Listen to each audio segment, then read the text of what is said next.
Okay, welcome back, guys. After a long lunch break of 40 minutes, I hope I am audible as well as visible.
Okay, so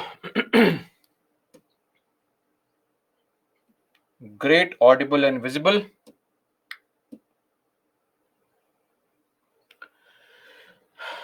By the way, we have all these, the live call feature as well, in case anybody wants to call. Oh, okay.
So now let's begin. Am I audible now?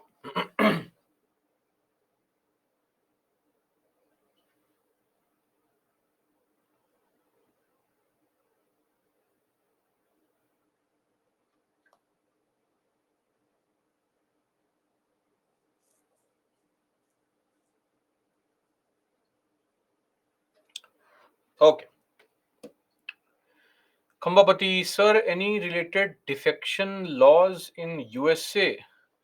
Uh, Defection laws or laws which prevent cross voting exist primarily in uh, Asian countries, a bit of European countries, say Portugal has a law, right? Israel has a law, and Middle Eastern countries, countries like Armenia, etc. Bangladesh has a law, all right? UK has this concept, of course, that's there. Thailand, Zimbabwe, these kind of countries have anti-defection law primarily, right? I mean, not the same name, but they may have a similar kind of concept of preventing floor crossing, meaning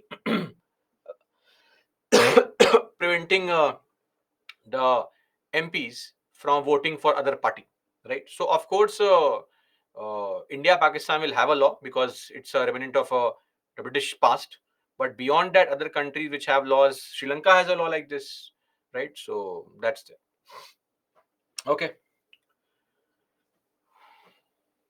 Now, we were discussing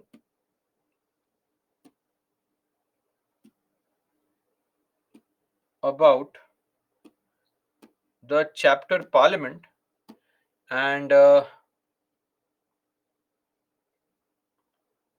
Bhuvnesh. Oh, in the weekend batch also. No, Bhuvnesh. It is not necessary, especially for you, to take the weekend batch. Please stick to the evening batch only. We already quite many modules ahead. This is a separate batch for separate students. Okay? In case you want to, feel free. But it's not necessary. All these topics will be dealt with in your own batch also. Okay, now let's begin. Uh, so this question was asked in 2019. What's the question? Individual parliamentarians' role as the national lawmaker is on a decline. Individual parliamentarians' role as a national lawmaker is on a decline, which in turn has adversely, negatively impacted the quality of debates and their outcome. Because the role has declined as a lawmaker, you know, it has also caused the quality of debates to come down. So discuss this point only. Tell me, what are the reasons which come in the way of all these MPs effectively not being able to fulfill the obligation of having a comprehensive discussion? Whip. Okay. First is the anti defection law. Whip.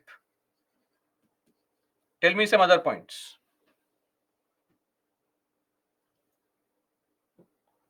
Whip prevents them from having free flow discussions. Party loyalty. Okay.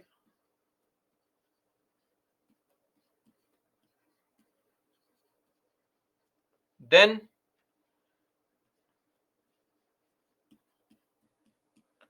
government's majority. Less passage of private member bills. No, I mean, then what is the reason for this?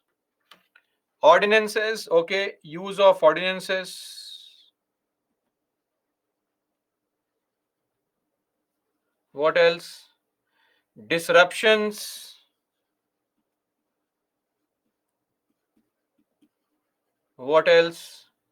Huh. Government majority meaning ruling party dominance. It's the same thing. Ruling party dominance. What else? Hasty passages. Hasty passages? The hasty passage of bills.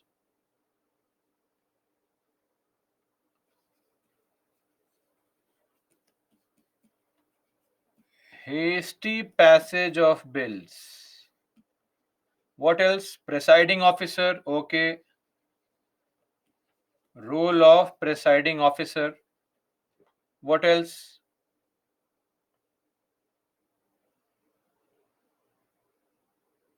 Anything else? Weak opposition.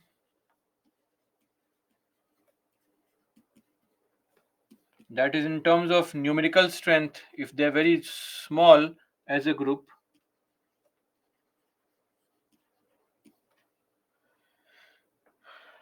Leader of opposition absent. That is not a concern.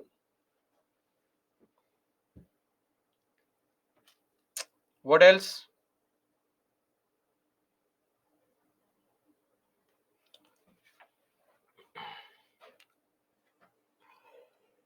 Then some other points like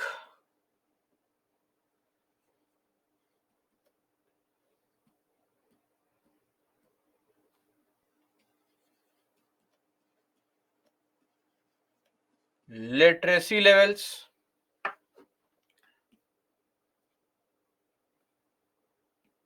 then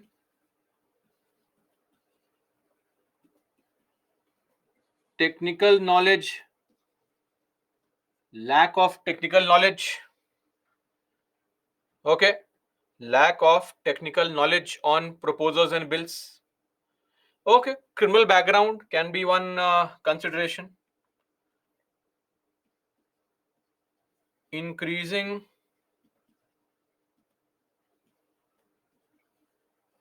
criminality.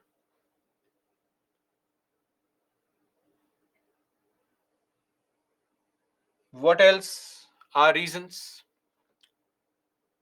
Then you can also add, see, one very important reason that is constantly going to come in the way of comprehensive discussions, apart from these points, of course, is also this fact that, if you observe, most MPs are not interested in discussions because we already have parliamentary committees which give all these reports, and these parliamentary committees give reports that come in the House, and on these reports discussions take place, right? So, not report, sorry, rise of parliamentary committees, rise of parliamentary committees.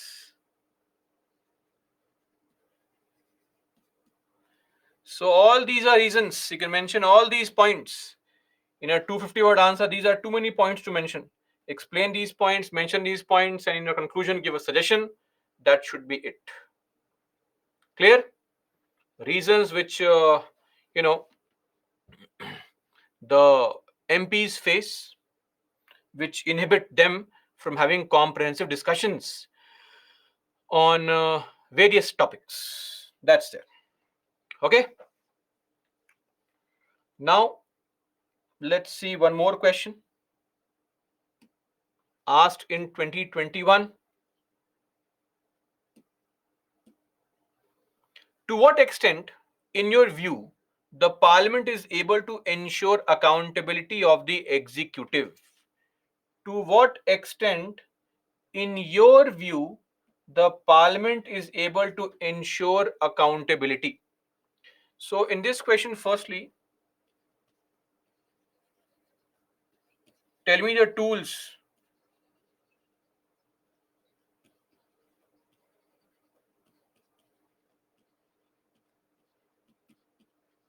to ensure accountability. Tell me, what are the tools that the parliament has to keep the government in check? Any idea on those tools? No, only parliamentary tools. Don't mention Supreme Court. How can Supreme Court be a parliament? Article 73. So, first thing would be the parliamentary proceedings like question hour, zero hour, then various types of motions, NCM, adjournment motion, calling attention motion, etc. What else?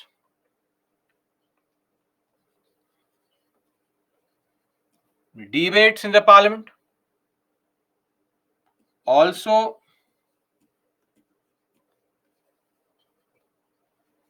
parliamentary committees, right? These are various tools along with examples which the parliament can use to ensure accountability. Now, the question is, to what extent, in your view, the parliament is able to ensure accountability? So, you have to simply talk about these tools and explain the challenges, etc., that come in the way. So, challenges can be excessive use of ordinances, challenges can be a very large majority of the government, right? Challenges can be the role of the speaker, challenges can be lot of disruptions in the house, waste question hour, etc., right? Challenges can be the parliamentary committee reports or recommendations not taken seriously. These are all the challenges, meaning the tools that are there are being used but not as effectively as it should have been. So it is found to be lacking, and hence we can go for suggestions as well, which should incorporate solving all these problems. Are we clear on this? Can we write an answer for this question before the examination? Right? So please write the answer before the examination and send it to Target IS. Get it evaluated. Clear? Okay. Now let's move on and discuss. Let's move on and discuss the parliamentary committees.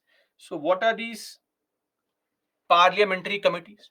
Parliamentary committees, firstly, are not mentioned in the constitution. So, these committees are mentioned in Lok Sabha rules and Rajya Sabha rules.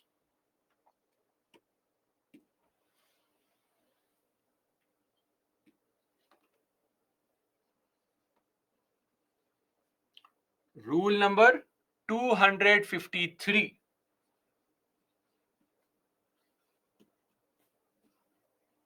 Lok Sabha rules. Not in the constitution. Okay, first thing. Now, if you look at these parliamentary committees, a very, very important element is that why do we have these committees? So, as the name suggests, parliamentary committees are committees comprising of members of parliament. A parliamentary committee is a group of MPs appointed by a house or both the houses to undertake certain specified tasks. Some tasks are allocated to them and they will undertake those tasks. Parliamentary committee. Right? Now, conditions. Condition number one, these parliamentary committees are appointed or elected by the House or nominated by the presiding officer. They work under direction of presiding officer. It presents its report to the House or presiding officer and has a secretariat provided by the House. See, think of it. If you present a bill as a minister in the House, bill has been tabled in the House. All the MPs are sitting, all these MPs, right? 543 in the Lok Sabha. Now, collectively, these MPs firstly lack the knowledge, technical skills, and if such a large body starts discussing without any proper agenda, the discussion could go haywire completely. So, a better thing would be to ask a few people, okay, you 6 people, you form a committee, a group, and your task is to look into the bill, look at the bill. Please give me, the presiding officer, a report on what are the good things, what are some bad things, what changes do you want, etc. What suggestions do you want? Please give it to me. Clear? So the task is allocated. These MPs perform the task and submit a report. Once a report comes on the pros and cons, detailed analysis, then our MPs can understand and discuss and debate on that particular bill, proposal, etc. So, since Parliament is a very unwieldy kind of body, 543 people in the Lok Sabha, 245 in the Rajya Sabha, it's very challenging to have a comprehensive discussion without a very fixed, understood, comprehended, absorbed, and analyzed report, right? So, that's the task of a parliamentary committee. Clear? Now, parliamentary committees can be of two kinds, but before that, what's the advantage? What's the benefit? Firstly, these committees ensure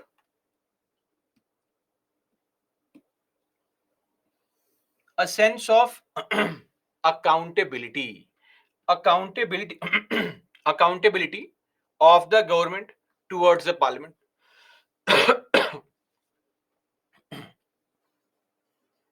of government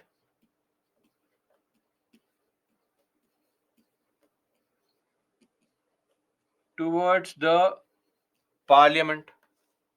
Point one.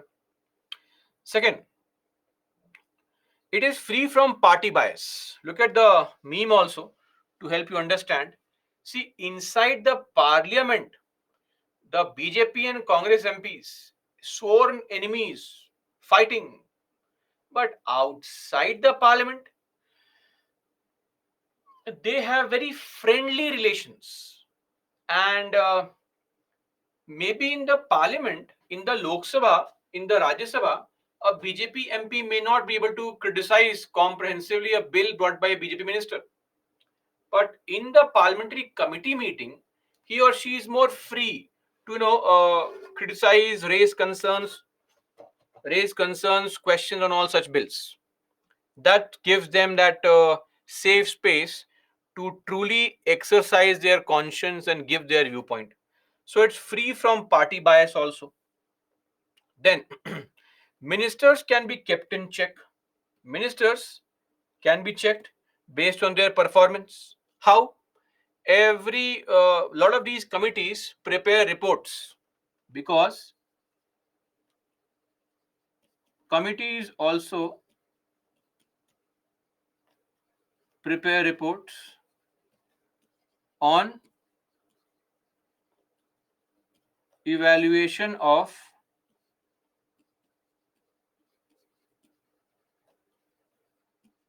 performance of a ministry. Now, when you prepare that report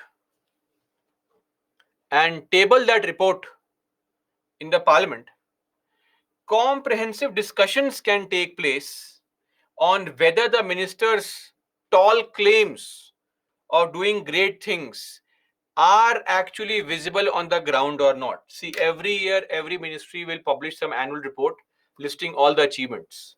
These committees can go through those achievements and get down facts straight, whether those achievements are actually on paper or do they reflect the reality on the ground or not. And based on that, reports can be submitted in the House, on which discussions can take place, and the members can, in general, question the government. That's there. Clear? Apart from this, also, there are a lot of MPs in the House belonging to non BJP parties or non ruling parties. Something as simple as, let's say, uh, you want to form a committee to look into what steps can be taken to improve external or foreign affairs, relations with other countries. That some of our MPs have had vast experience in that field, can also be of great help to us. For example, say Shashi Tharoor. He has had a long stint working in international organizations, UN, etc. So he also can give some help to the government. Now, they can't make him a minister, but if he is part of a committee on external affairs, then from that committee he can give some recommendations which the government can use to improve upon how the foreign relations are as of now, right? So every MP's expertise can be obtained without the MP being a part of government, because as of now, it's only the ministers who make policies, but at least the non-ministers, MPs, they can give recommendations which can be used by the ministers to make such policies, or at least to help ministers, aid them, giving them a diverse opinion on other parameters that can be incorporated while making policies. So these are some of the advantages of parliamentary committees. Now, limitations. So some limitations are very generic.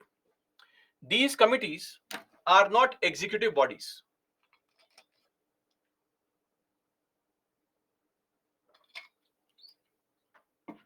Okay, they are not executive bodies, so they cannot issue orders. and the committees give recommendations which are only advisory in nature. Recommendations, not binding. So, even if they give a recommendation, the government may or may not accept it. Simple, right? Then the committee also cannot intervene in day to day administration matters. It can only give you an overall assessment of what has happened in the last 1 year. But if you ask them to prepare a report on daily activities of government, that's something where committee may not be able to help us out. And lastly, there are some committees called financial committees. Now, these financial committees conduct a post mortem examination only. That's the allegation. What's the meaning of this? See what happens. Government wants to spend some money. What will the government do? There is a place called CFI. From CFI, government takes out some money. Money is out from CFI. Okay. Now, when the money is out from CFI, we require the approval of Parliament. Yes or no? Parliament's approval is required. Once approval is given, you now can go and spend the money for the designated task. But the point is, was the money used only for that task or for other things also? That's something we don't know. So, when you spend money, you keep records of all the expenditure, records of expenditure. Later on, there's a body called CAG, Comptroller and Auditor General. They will audit all your records of expenditure. And once this is done, then the CAG will submit report in the parliament to the president. Report. On this report, there are some financial committees like PAC, we'll be studying it shortly. They look into these reports and prepare a proper, easy to understand summary of the report. And once this is done, on this summary in the parliament, discussions will take place. Right? Very nice. But think of this point here. Let's start from this point.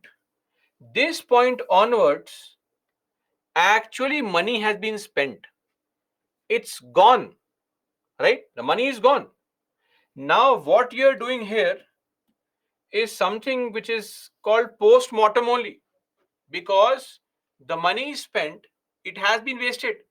We are trying to analyze the reasons for wastage. Why was it wasted? How was it wasted? All this.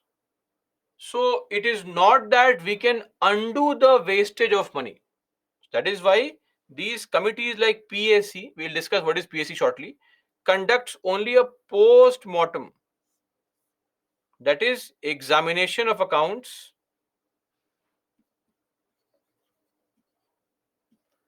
after expenditure. Are we clear? Post-mortem of accounts. Okay. Now, how many committees are there? Before that, types of committees. So, committees can be of two types. Just like the cabinet committees, they can be of two types. One such committee would be a committee which is ad hoc committee, right? Ad hoc meaning what? Temporary. Ad hoc means temporary. So, they are set up for a specific purpose only.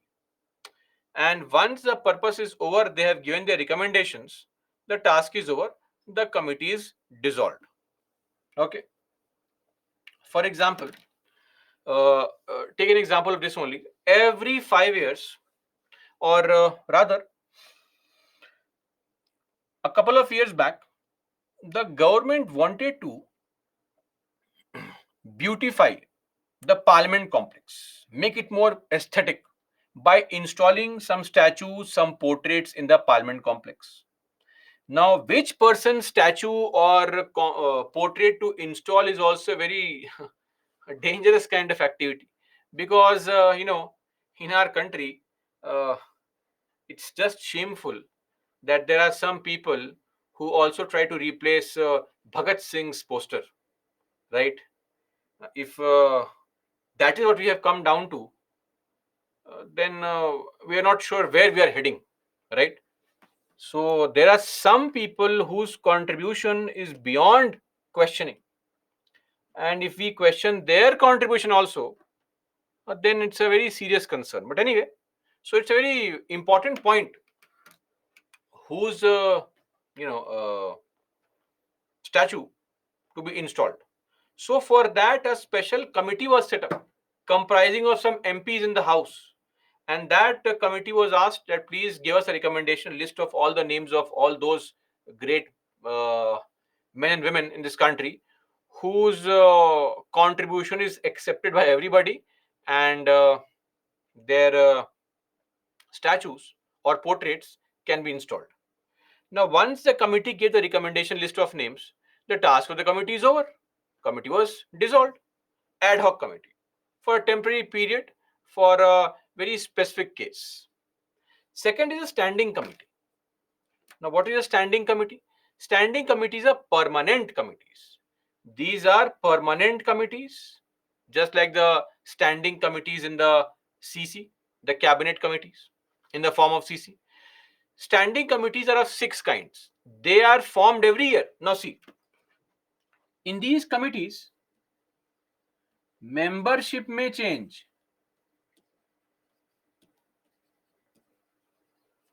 but the committee is formed every year.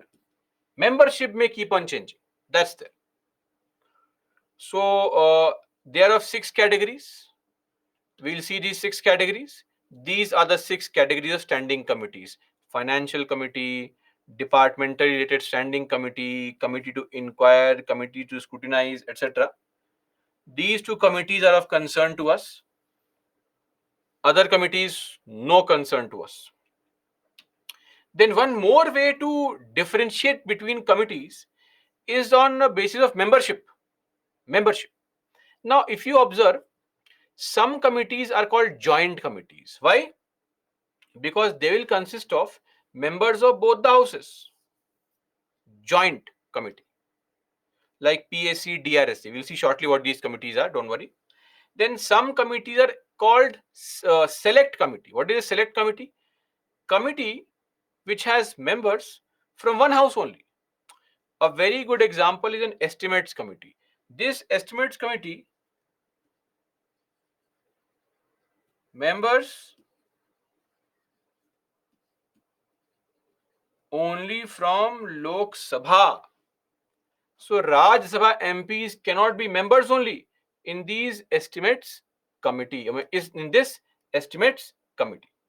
Clear? That's it. Now, as I said, financial committees are very important, and so is the DRSC. First up, which is this financial committee, two of them very important: PAC and estimates committee. Okay. Now, in your book, the chapter number for this is 23.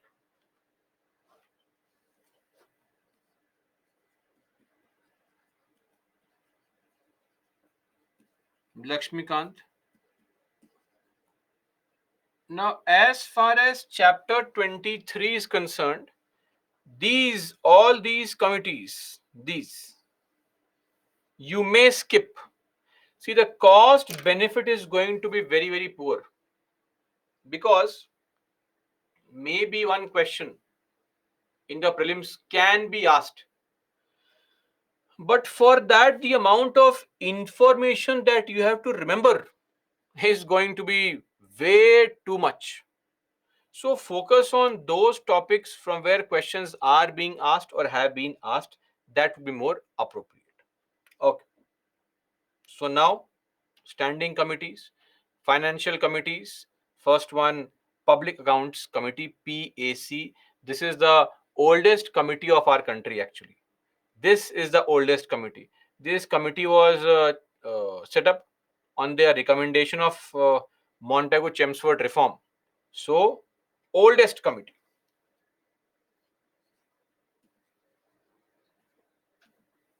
Clear? And also, one more thing. This committee is mentioned under Lok Sabha rules. Rule number 308. It's right here. Rule 308. I hope I have mentioned this point, which has gone down well with you, that committees are not mentioned in the constitution. These committees are extra constitutional bodies mentioned under Lok Sabha or Rajya Sabha rules. Okay. So, this is the oldest committee.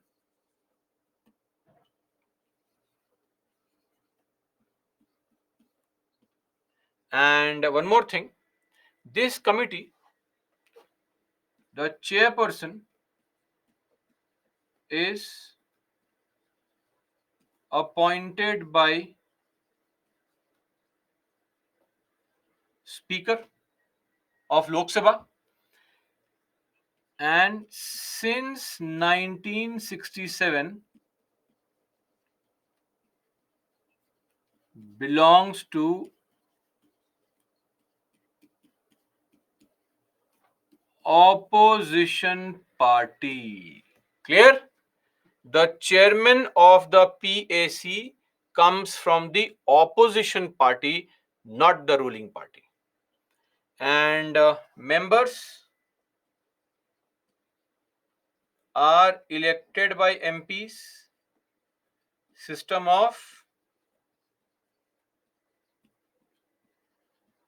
proportional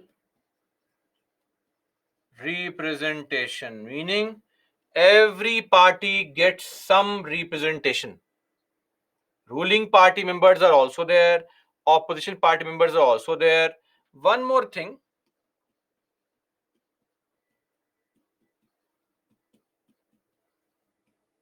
ministers can't become members. That's the only limitation. Clear? And a fact that I'm not sure if it's important, but you should know that apart from this, the tenure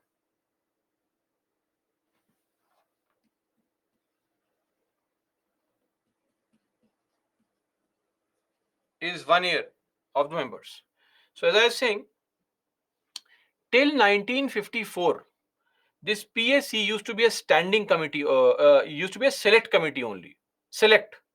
What's the meaning of select committee? Tell me.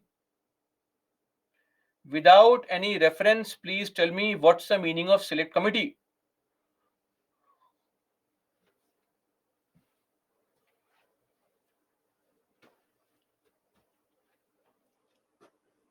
Okay, one house only.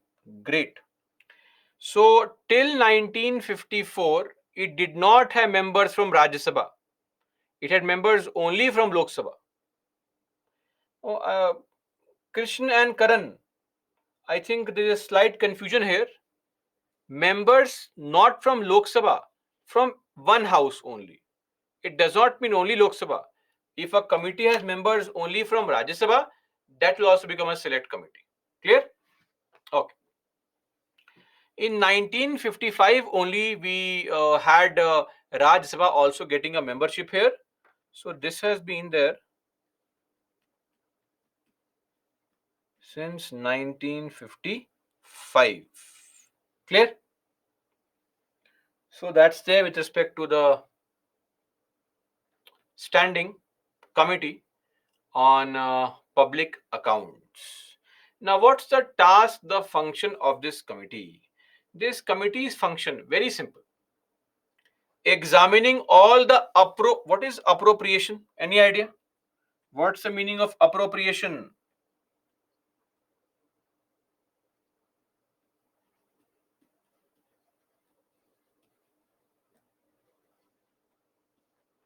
Withdrawal. Examining the appropriation accounts and the finance accounts of the union government.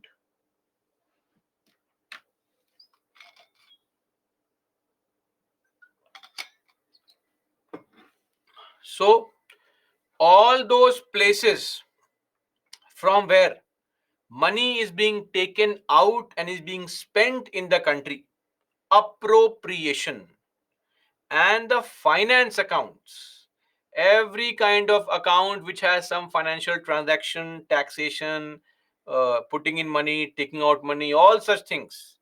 So everywhere, every point where the government puts in money, takes out money, it is all evaluated by the PAC.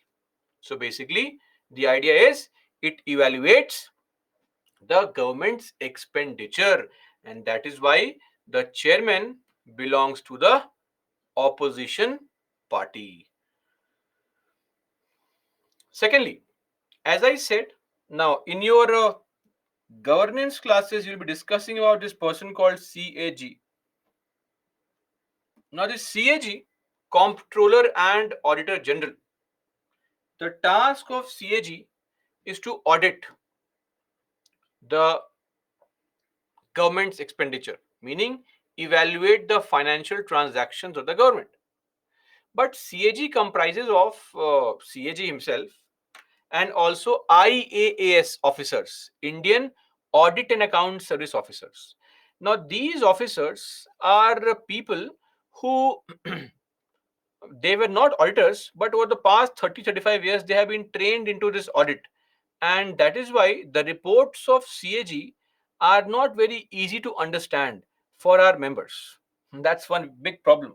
So, in order to make those reports easy to understand, comprehend, etc., we submit the CAG submits report to the president.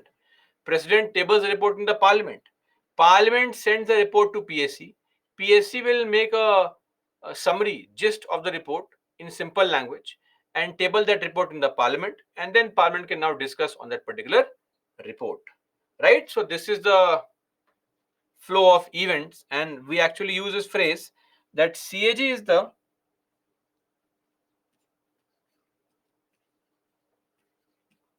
friend, philosopher, and guide to PAC. Clear? So, in short, what's the task of PAC? The task is what? To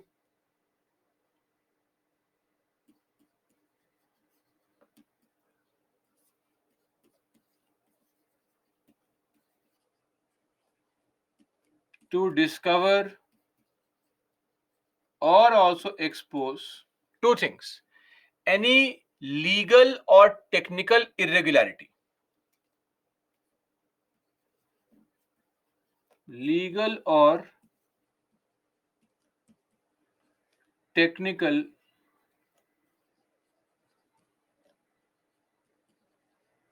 irregularity. And number two, to also discover or expose any kind of wasteful expenditure, any kind of scam, any kind of act of corruption. This is a task performed by the PAC. Just to point this out, what do you mean by this legal or technical irregularity? See, do you remember this word called reappropriation by any chance? Anyone? Do you by any chance remember this word called reappropriation?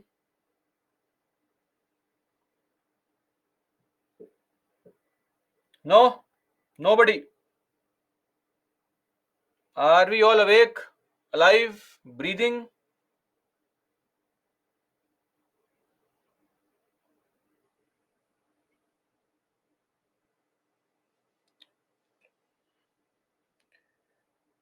Oh, Payal says no, we are not alive or breathing. Uh, Reappropriation refers to a situation where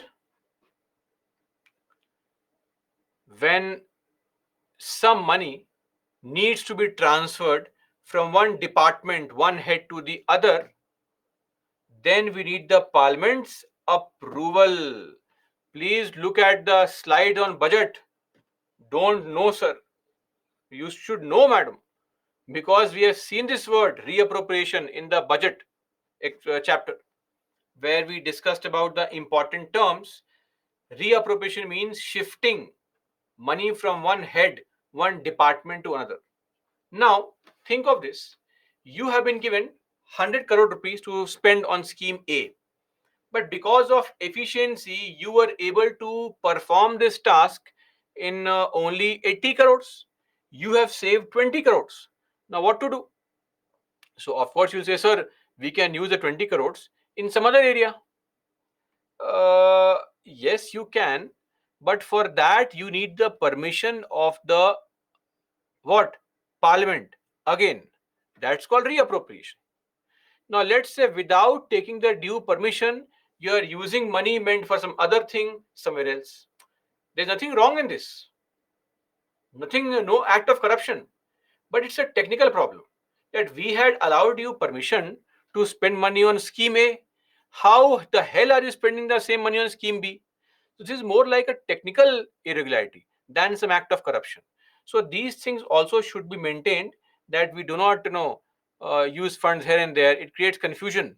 It brings a challenge, because then it's difficult to track the performance, evaluate all these things, etc. Right? So ideally, when the funds are approved for a certain scheme or a program, you should use the funds for that scheme or program only. That's it. Right? Okay.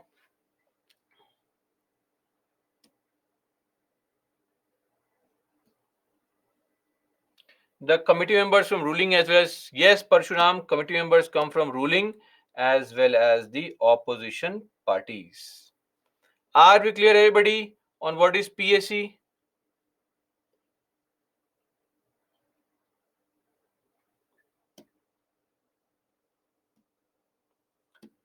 There is just a poll, test poll. Please select A.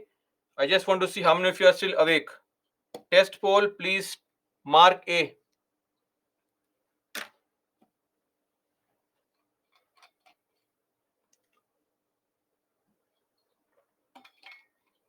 Others, what happened? Some of you have marked B, but others not awake, sleeping. Anyway, now solve this question.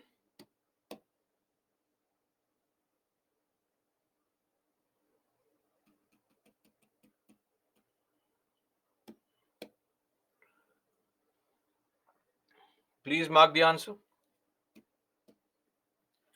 Gaurav, innocent question. Sir, since such types of committees are there, why is corruption there? Gaurav, corruption is a wicked problem which can never be eliminated. It can only be reduced. You go to the best of countries, there also you will find corruption. Top countries in the CPI, Corruption Perception Index, right? Denmark, Sweden, Norway, New Zealand, Finland. Top countries like Denmark also score 90 only out of 100. They don't score 100.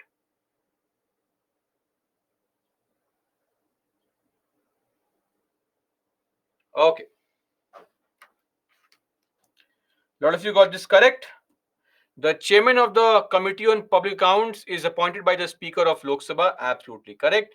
The Committee on PAC comprises members of Lok Sabha, members of Rajya Sabha. Absolutely correct. And a few eminent persons of industry and trade. Absolutely wrong. So one point that I did not mention clearly, though it is mentioned here, but still I do not point out, is that the membership 22, 15, 22, 15 from Lok Sabha and 7 from Rajya Sabha. Clear? Okay.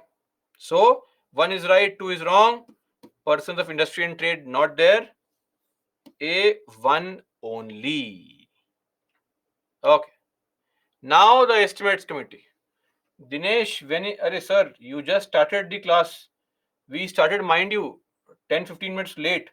So official time was 3:40, but we started at 3:55. We'll have a break after this. Okay. Estimates committee. A small 10-minute break. I'll give, don't worry. So don't give up. Come on, stay strong. Estimates committee. Estimates committee is also mentioned in the Lok Sabha rules. Why? Because this is a committee which is only for Lok Sabha. Rule 310. Estimates committee.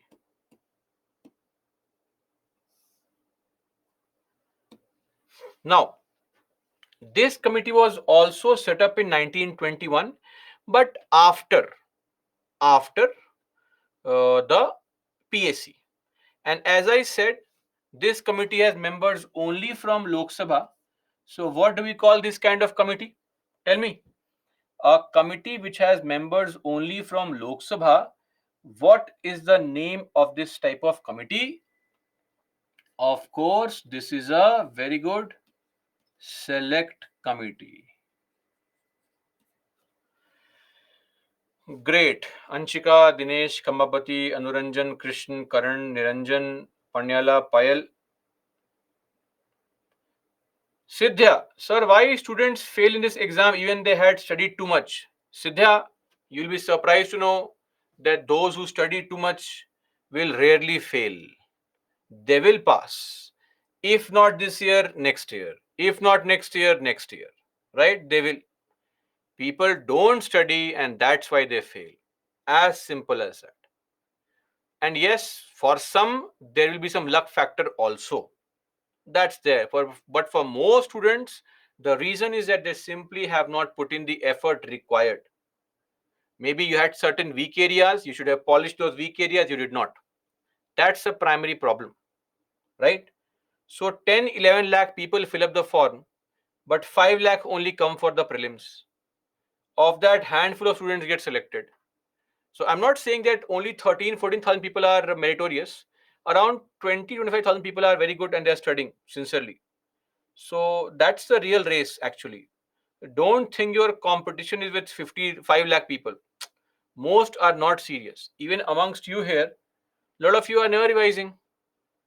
Will revise in future, etc. And that future never comes. So it's a misconception. People study and fail. They don't study and that's why they fail. Okay, now estimates committee. Estimates committee, a very interesting task is this. I'll give you an example of how this committee functions from your real life. Think of this. Let us say you have planned to purchase a pair of jeans, denims, for yourself. Now, what you want to do is to purchase this denim, and a decision has been made. You come to me.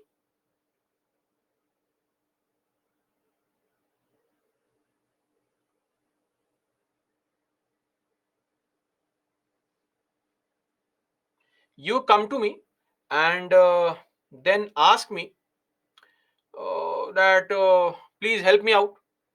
How to purchase, what to purchase, when to purchase, etc. Now, there are two things I can say. One thing would be, why do you want jeans? Aspirant, sit in a house and study. Who are you going to impress? What is your social life? Not required. But I won't say this.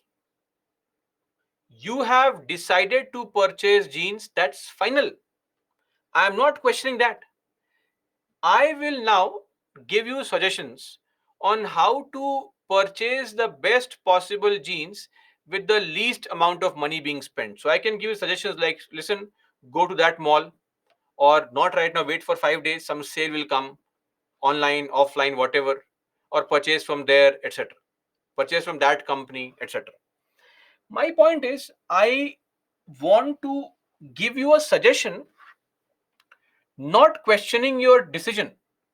but to improve the efficiency of the decision, prevent you from wasting money. Are you clear? Telling you don't purchase and telling you from where to purchase are two different things. We'd all agree on that. So, estimates committee performs this exact same function. What they do is that they don't give suggestions on why spending this money. What they do is they give suggestions on how to spend the money. Because see, the government has already decided where they are going to spend money in the budget. There is no point now in questioning that. But let's say we were discussing in the budget the Pradhan Mantri Bodybuilder Yojana. Remember? Now imagine this scheme has been decided and this scheme has been accepted that yes, this scheme will be there. Now, estimates committee will not say why this scheme, stupid scheme. No, it's okay. Now, since you already have this scheme, my suggestion as estimates committee would be, let's do one thing. Let's purchase protein powder from that company. Let's start a factory on protein powder, etc. So the purpose is to report what economies, what improvements in organization, in efficiency, in administrative reform, consistent with the policy underlying the estimates can be affected. Okay? Underlying the estimates. What estimates?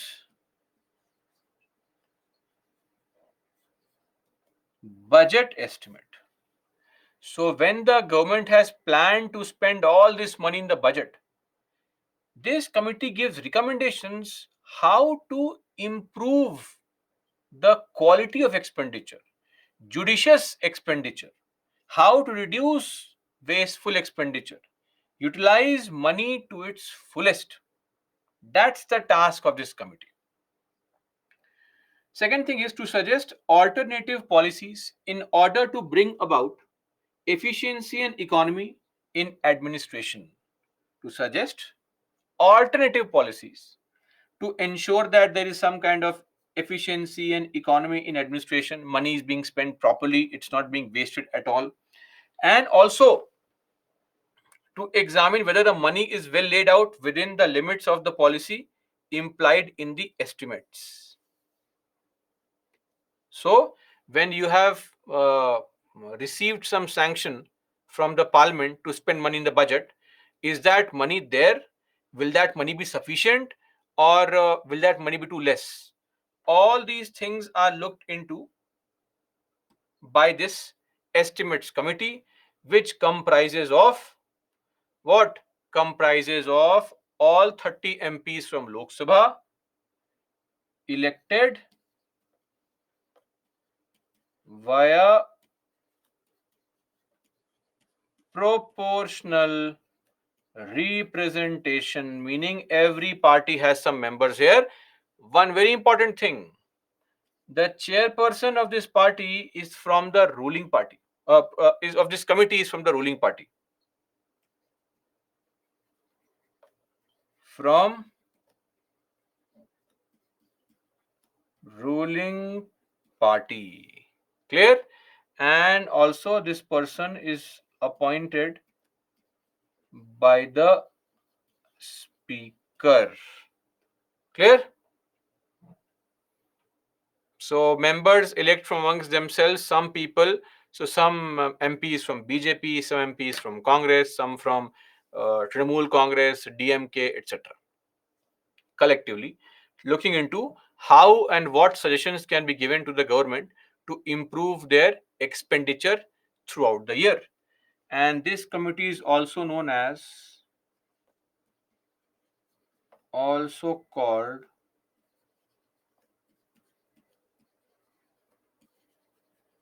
continuous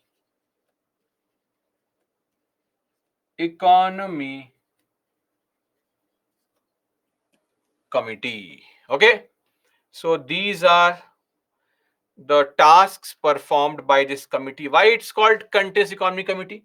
Because it reports throughout the year on what savings can be made with what administrative changes in expenditure. Clear? This is a task of estimates committee.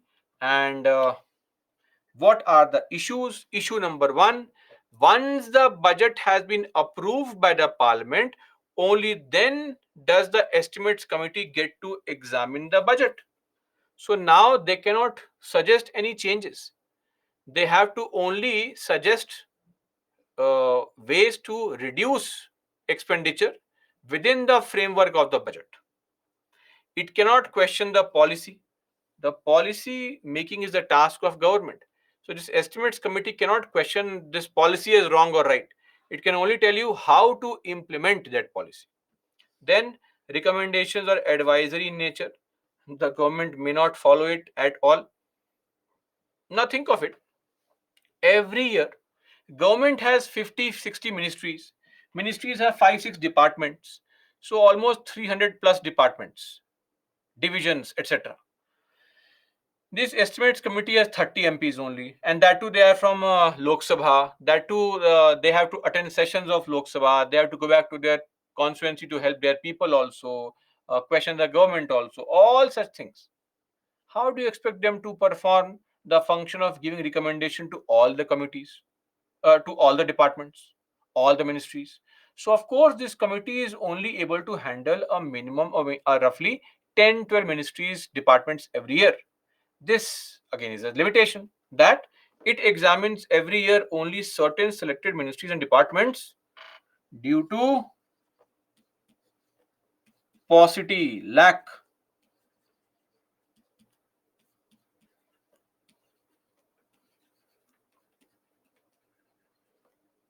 of time.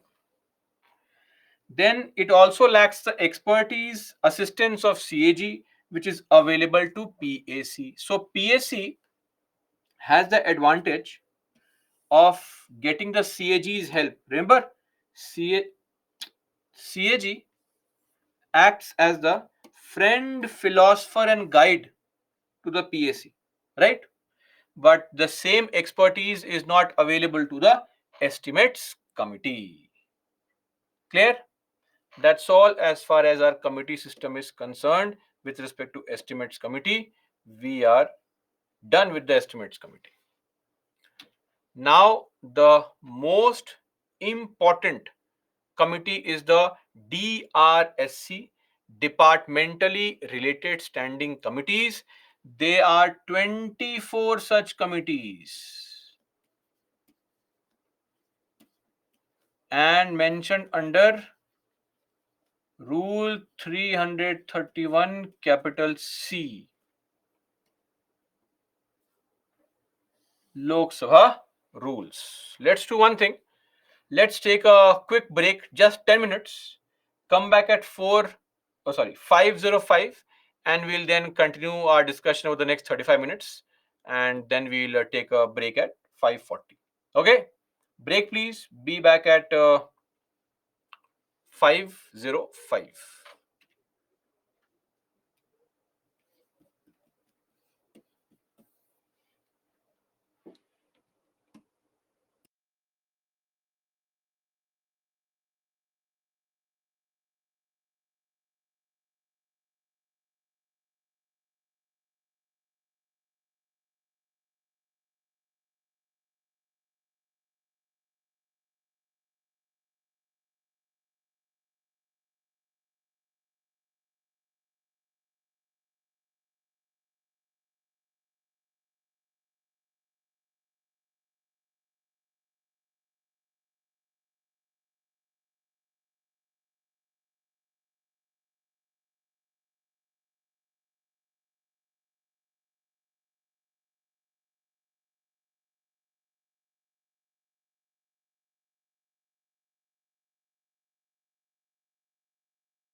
Okay, so let's continue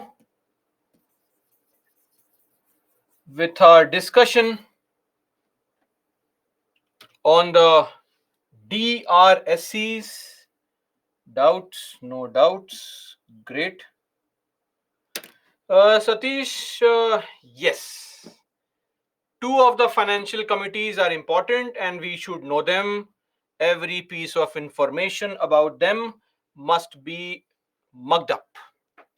Now, coming to the DRSCs, departmentally related standing committees, uh, they are normally referred to as departmental standing committees. In the newspapers, you will see them referred to as a parliamentary committee, a generic name called parliamentary committee on and a topic. So these committees were not there originally. These committees, the advent of these committees, can be attributed to a very basic idea that we wanted some expert opinion on bills before we could discuss those bills in the house. So this committee was introduced in the year 1993 and originally 17,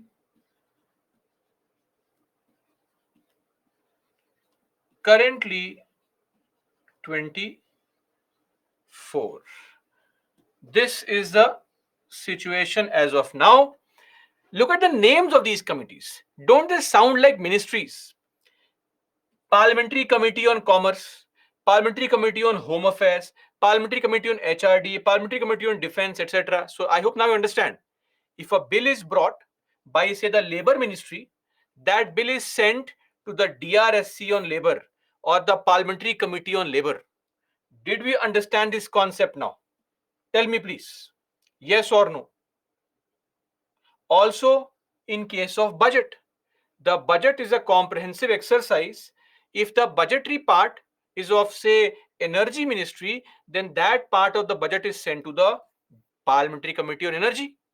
The small part of budget with respect to, say, water is sent to the Parliamentary Committee on Water. Clear? This is how this committee functions. This committee comprises of 21 MPs from the Lok Sabha, 10 MPs from the Rajya Sabha. Okay, so and these 8 committees function under Rajya Sabha's control and 16 committees function under Lok Sabha's control. All these committees have same type of members. I mean, not same members. The ratio is the same. So it's just that these 8 committees will give their report to Rajya Sabha chairperson. These committees give their report to the Lok Sabha chairperson, the speaker. And also, let's say committee on transport. Members are meeting, where to meet, when to meet, coffee, biscuit, tea, etc. Who will arrange? Raj Sabha's office arranges for all these things. Same committee on social justice wants to meet. They want A4 sheet, pen, paper, coffee, biscuit, cashew nuts, etc. Who will arrange for it? Lok Sabha committee will arrange for it. Lok Sabha will arrange for it. Clear? That is the meaning of them functioning under Rajya Sabha or under Lok Sabha. Their reports can be tabled in both the houses, but they submit their report to the respective house under whose control they are functioning. So, the idea being to deliberate on a range of subject matters, bills, budget of all ministries, ensuring that the parliament keeps up with the growing complexities of government. Right? That's the idea. Now, see, when it comes to these DRSCs, this concept of DRSCs, I mean, though it is not relevant, but it is very old as a concept. You know, back in the 14th century, or rather the 14th century, in Britain, they used to have this committee called triers and petitioners, triers and examiners of petitions. So there was a committee where people some members of the parliament were chosen, and they could look into the petitions submitted by the members, other members. It was seen as a very interesting idea that some expert members of the house can be chosen and can be allocated a specific task. So, by the 16th century, in Britain at least, 1571 was the exact year. By 1571, we saw that in Britain there was a very stable committee system in place where if you wanted to bring any proposal, some MPs in the House who took care of that aspect, that domain of government, were sent the proposal, they'd prepare a report and send the report to the presiding officer, who would then table the report and discussions would take place. Right? So, in our country, what functions do these committees perform? 24 such committees. Number one, they scrutinize, evaluate the budget. So, the demand for grants. If you remember, when the budget is introduced, presented, for the next few days, you will have this discussion going on to get the foretaste of the sentiments of the house, to get an overall opinion on how the budget is. Once that 7 to 8 days of discussion is over, then the house is adjourned for almost 3 to 4 weeks. When the period is adjourned, or when the house is adjourned, during that period, the budget is broken into various parts and is sent to these committees only, which prepare reports on the budget. Then examining bills referred to by the parliament. Any and every kind of bill brought in the house can be referred to the DRSCs.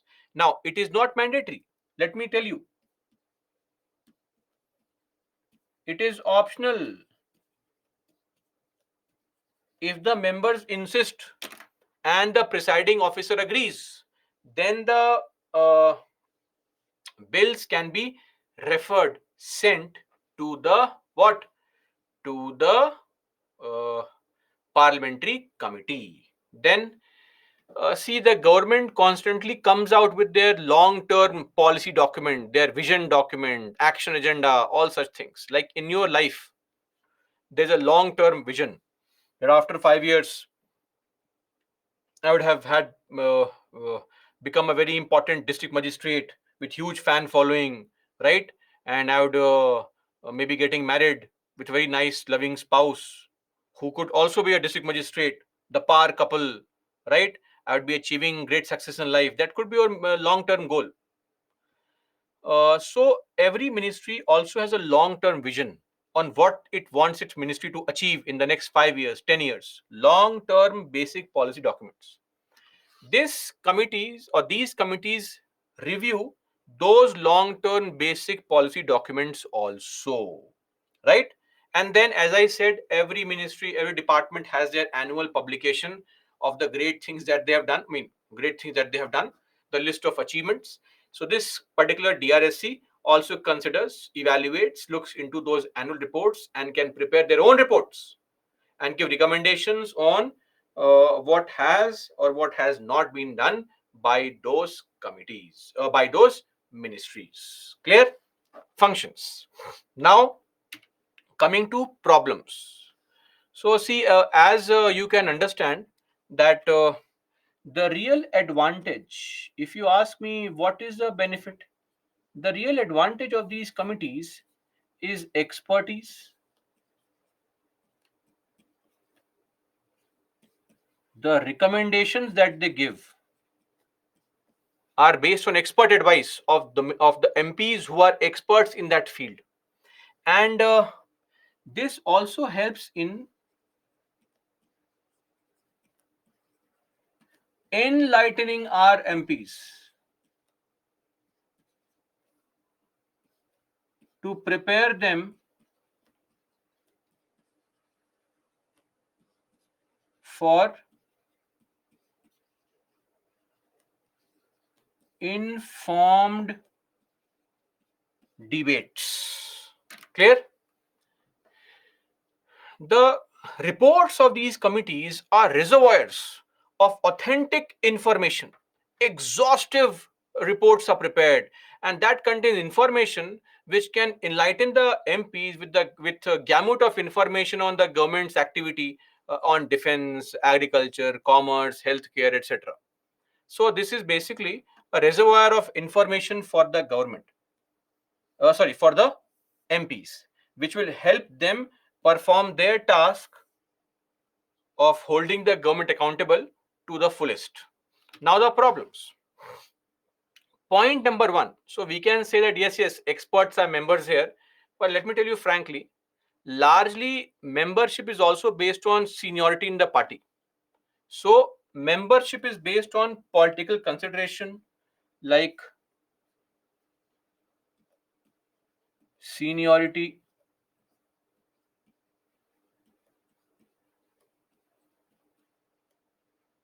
or importance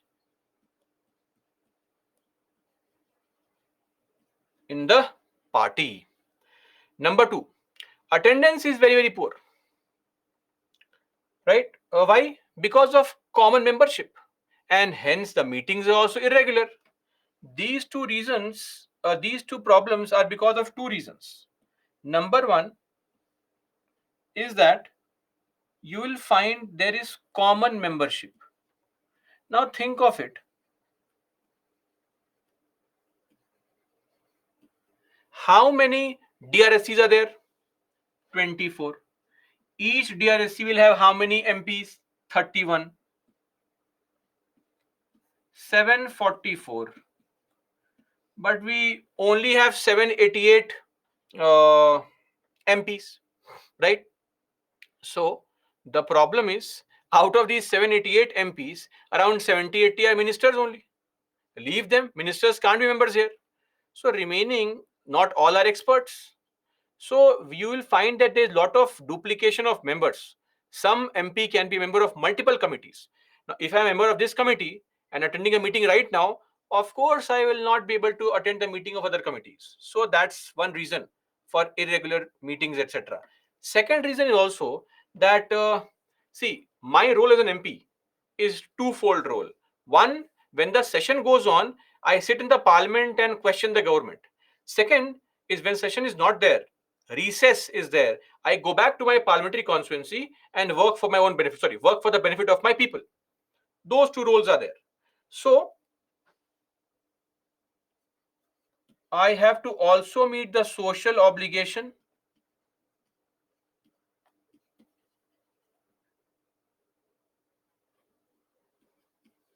towards the constituency,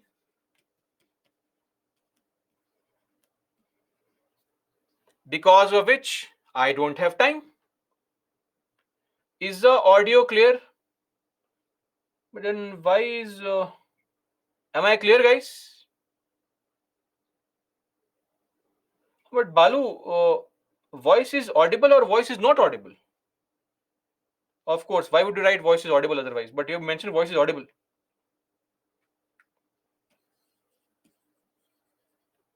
Mr. Balu, am I audible?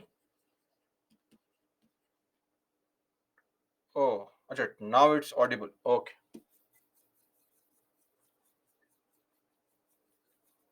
Now, coming to the fourth point. Shall I tell you something? Have you seen in the recent times how quickly the bills are being passed in the House? I mean, the average discussion time has come down to 2-3 minutes now. The bill is introduced without even comprehensive discussions, voting starts. Forget sending a bill to committees. Now, bills are not being sent to committees. For example, just to give you some figures here, which will shock you.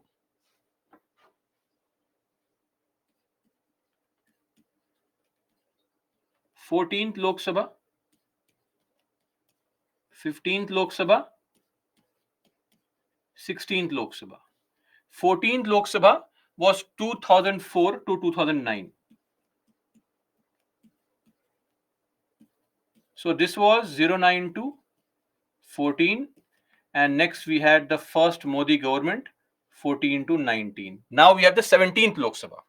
Now just look at the Statistics. Percentage of bills referred. Percentage of bills sent to DRSCs. In the 14th Lok Sabha, 60% bills were sent to the parliamentary committees of all the bills introduced. In the 15th Lok Sabha, this number increased to 71%. Now the things are on track. The government is more open to scrutiny and evaluation of its bills. In the 16th Lok Sabha, the previous Modi government of 5 years, yes, you are reading it right, 27%, not even one third. The government is in such a hurry to get the bill passed. I mean, also let me tell you something. Whatever happens in the media and what is published, ignore that.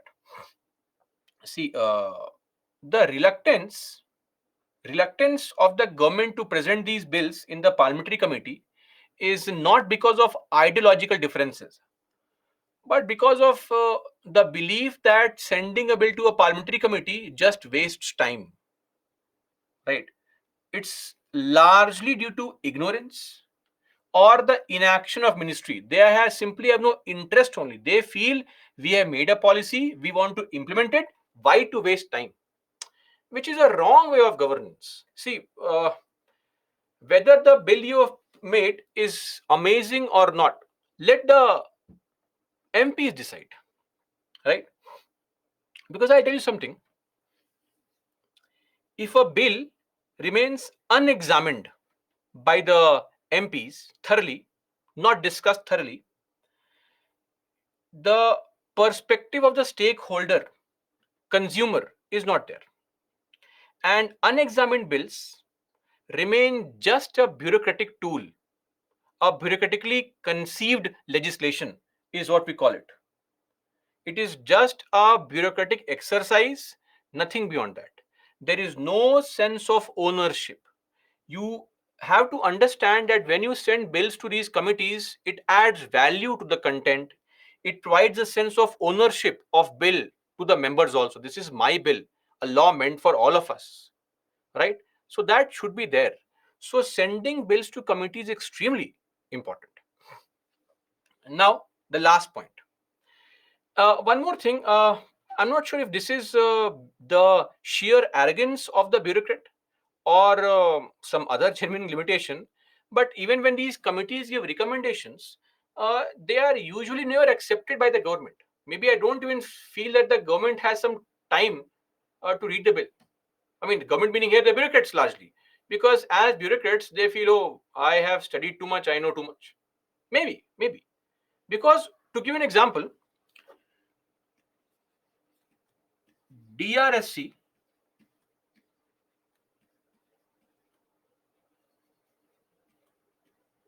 on health in its 123rd report had said that, now if you remember,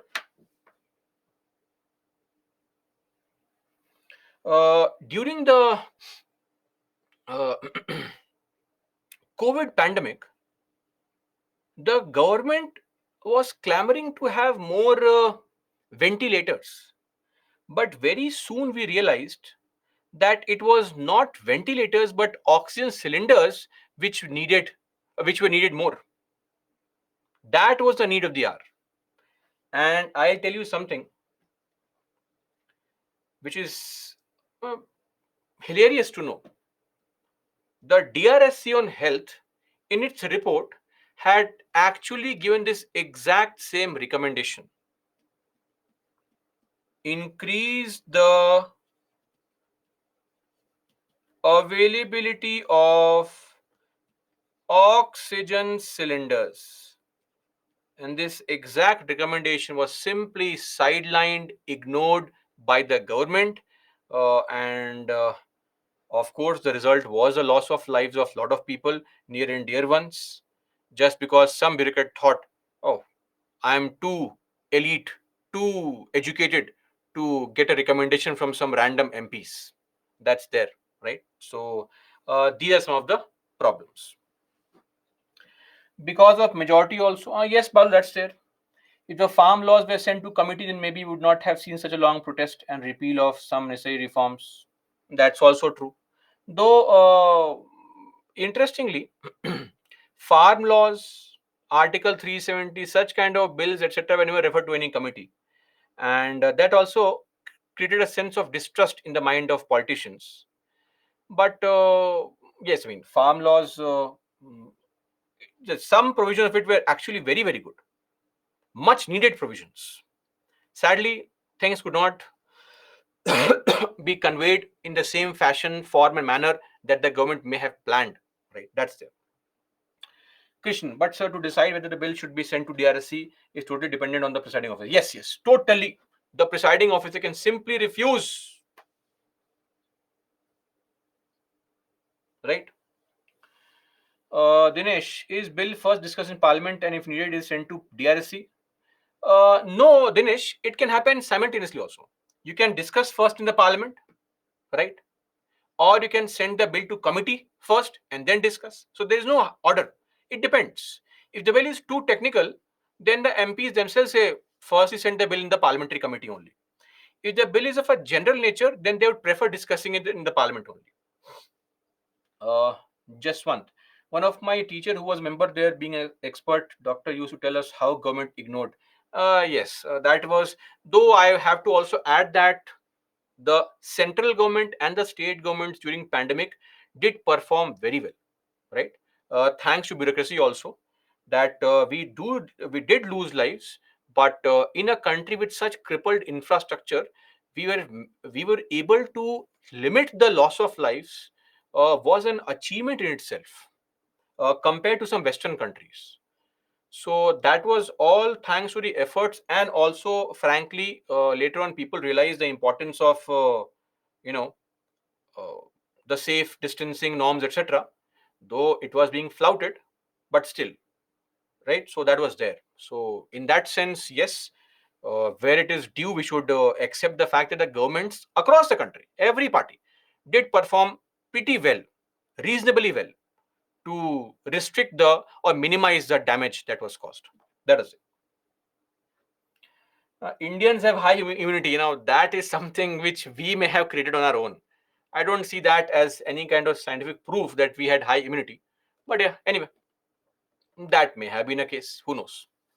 So these are the problems. Now coming to some recommendations. Very simple recommendations. Membership should be based on expertise in that domain. If you are an MP and an expert, that's it. Not because I'm a party senior, I'm close to Narendra Modi, I'm close to Rahul Gandhi, I'm close to Mamata Banerjee. That cannot be a reason. There are 778 people. If somebody is an expert in the field of, say, coal, energy, petroleum, I think that person has a right to be a part of the committee. Whether you are a junior MP or a senior MP, that does not matter. Number two, we must send all these bills to DRSCs. In fact, only in exceptional circumstances should the bill not be sent to the committees. So we have to make the sending of bills automatic rather than dependent on the presiding officers, right? Then, fixed timeline for DRSCs to submit reports. One thing we have also realized is that DRSCs do not really have a time frame to submit report. So we need to also ensure that their functioning is kept in check. They are made to function effectively in order to ensure that the submission of such things like the reports, etc., are in time, which can help the government genuinely. Then suggestions of DRSC should be ideally binding. I'll tell you something. This is a phrase that you can use in your answers. What is the meaning of ideally binding? It means if government does not follow or accept the recommendations,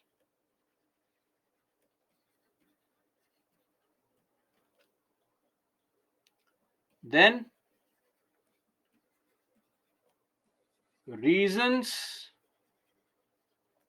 must be submitted in the house why you are not following a recommendation. You cannot simply ignore it. So when you make any body's recommendation binding or ideally binding, that now gives the body the authority to question why you're not following the recommendations.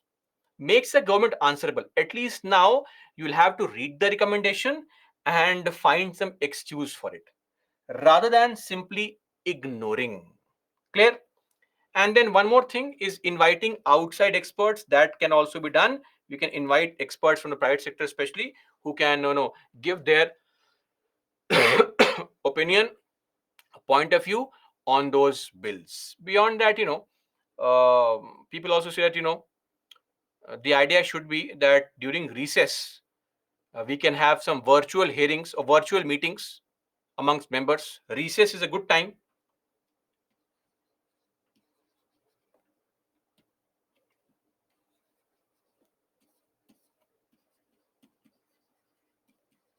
Virtual meetings should be promoted.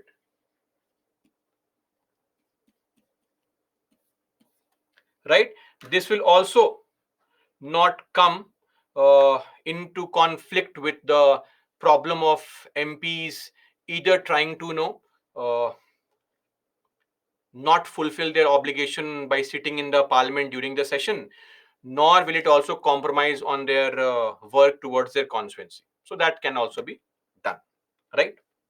Okay. How to identify he's an expert? See, various tools. If he holds some degree in that particular field, if he has held a ministerial post in the past, if you are at the state level, did he perform like this, etc.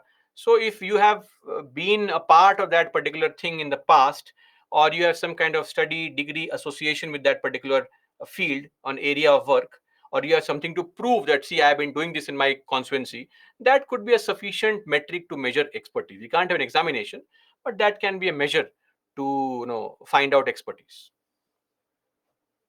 Dinesh, I would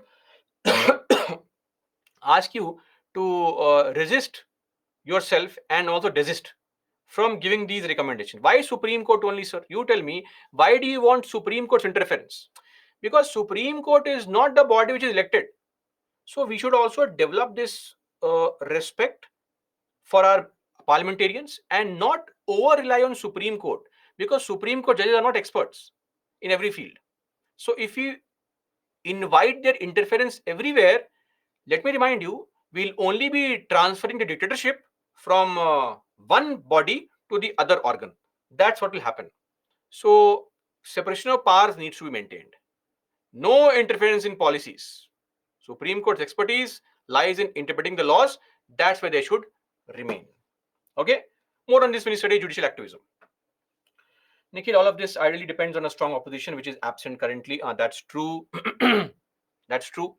That this will always be a case whenever you have too many seats in the house. Secondly, this will also be a case when the media becomes biased. That's a sad story right now. We only have two types of media. One media says that if there is heaven anywhere, it's in India only. And the other media says if there is hell anywhere, it's in India only. The reality is somewhere in between. And sadly, we are just being fed to extreme polarizing points of view, right? So that's there. Uh, experts from foreign countries, our own country also, we have a thriving private sector. So from our country also, why only foreigners? Our country also, right? That's there. Now, this is just a basic information on all the parliamentary committees that are there. We have mentioned here. I'll just explain what this means. This J is for joint, S is for separate. Separate for Lok Sabha, separate for Rajya Sabha. Right? And chairman from the opposition, from ruling party, decided by presiding officer, etc. Chairman is the presiding officer. Clear? So there are three committees whose chairman is the presiding officer: Business Advisory Committee, Rules Committee, and one more committee, General Purpose Committee. These three committees, their presiding officer or their chairperson is the presiding officer. Are we clear? And you can see that in a lot of committees, ministers cannot be a member. In the financial committees, they can't be members. DRSCs can't be members, etc. Right? So that is a table. In case you want to mug up the table, please do. So I will not say that questions can't be asked because it has been asked. Look at this question. This question. Solve this question. I won't give much time. 30 seconds is sufficient because it's a factual question. You either know it or you don't know it. Please mark the answer.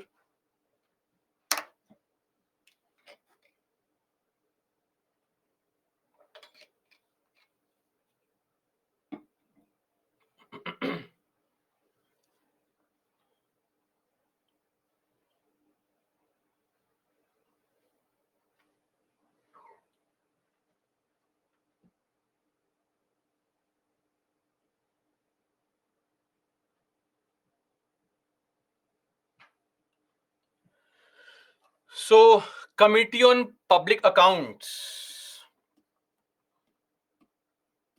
15 plus 7. Committee on Estimates, 30 plus 0. Committee on Undertakings, 22 plus 7. Petitions, 15 plus 10. 22 plus 7, 15 plus 10, 15 plus 7, and 30.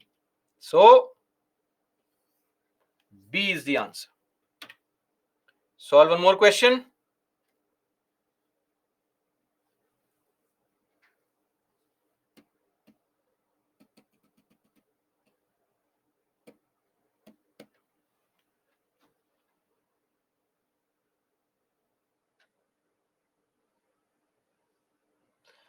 Current chairperson, chairman, it's just chairman is more, it reeks of the patriarchy, chairman. So we use a more gender neutral term, chairperson. That's it.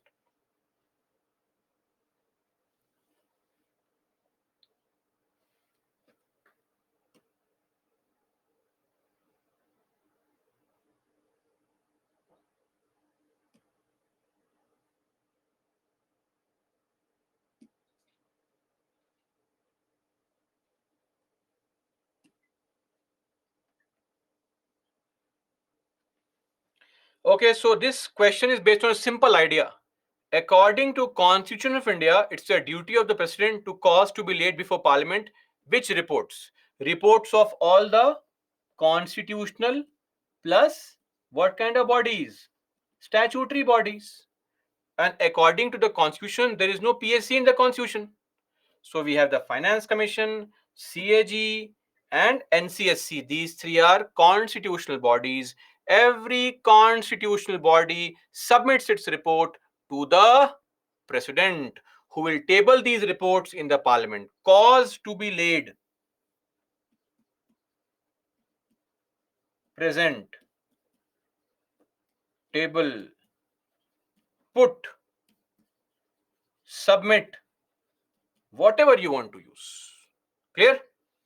So 134 C is the right answer. Are they clear? That's it.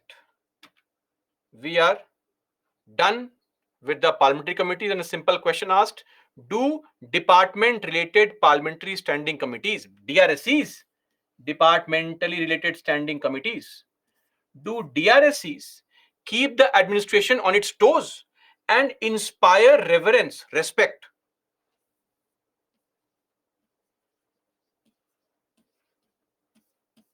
For parliamentary control, evaluate the working of such committees with suitable example. We have seen that pros, cons,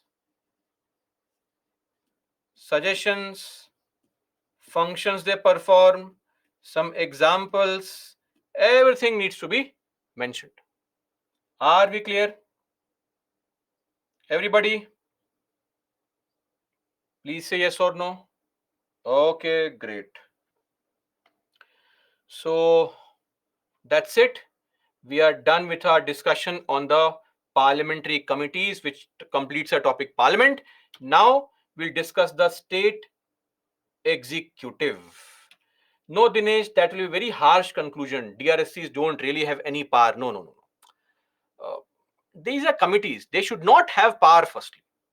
But if we give those suggestions, we can simply say that if these are incorporated, it will help the MPs effectively in deliberating and discussing on various activities of the government, keeping the government in check, holding it accountable, helping MPs in performing their task truly of the what?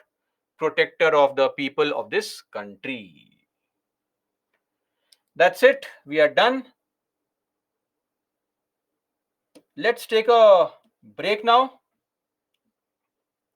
Can a member be part of both cabinet committee and parliamentary committee? Niranjan, how is it possible? Most committees don't allow ministers. In a cabinet committee, who is a member? Ministers are members, right? So that's there. All okay? Now let's take a break. Be back at 6:05.